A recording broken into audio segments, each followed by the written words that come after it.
Hello friends, welcome back to my channel, and today we are going to discuss about data collection in Python using dictionaries.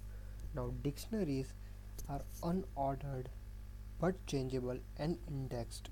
So they are also written with curly braces, but unlike sets they have keys and values assigned to that keys. So let's just dive into it. D is equal to in curly braces.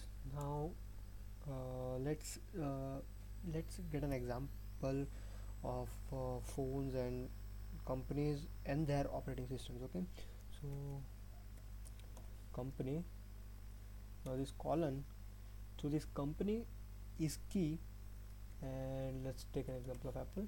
So Apple is a value assigned to that key. So with comma you add a new key. So let's give OS is iOS, comma, model,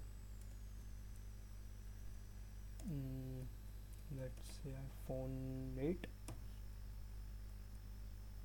You can give space also.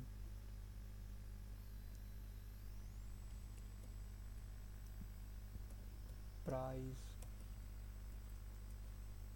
$1,000. Okay, it's not $1,000, but yeah, it doesn't matter. Now, so D, OS, model, company, and price. So these are different keys, and just besides them, there are values assigned to that keys. So how to access those data?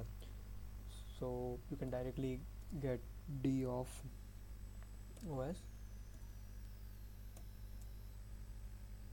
Oh, sorry, OS, which is iOS.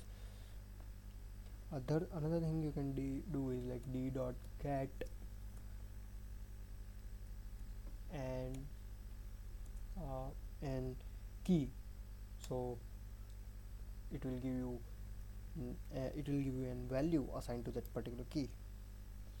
So how you can change certain things? So if you want to change a value to OS, so d of OS, just do it to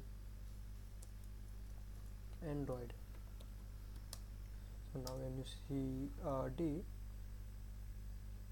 okay, I have made a spelling mistake, but doesn't matter, it will be changed. Now you can also get the length, which is 4, because there are 4 different things we are talking about: OS, model, company, and price. Okay, now how to add a new item to it? Like let's see, t of you can directly add them with uh, assigning a new thing, like d of year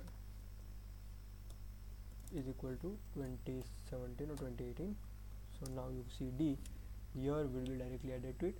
Now you can see it is unordered because it has been added before the price. Okay, so how you can remove an item from a dictionary? So you can directly remove them with d.pop and write a key.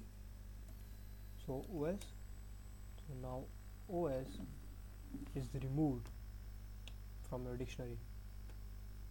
So it is very useful for a structured data where everything is assigned with a particular context or particular key. You will find this very useful. So with that we will end this session and see you in the next session. Goodbye.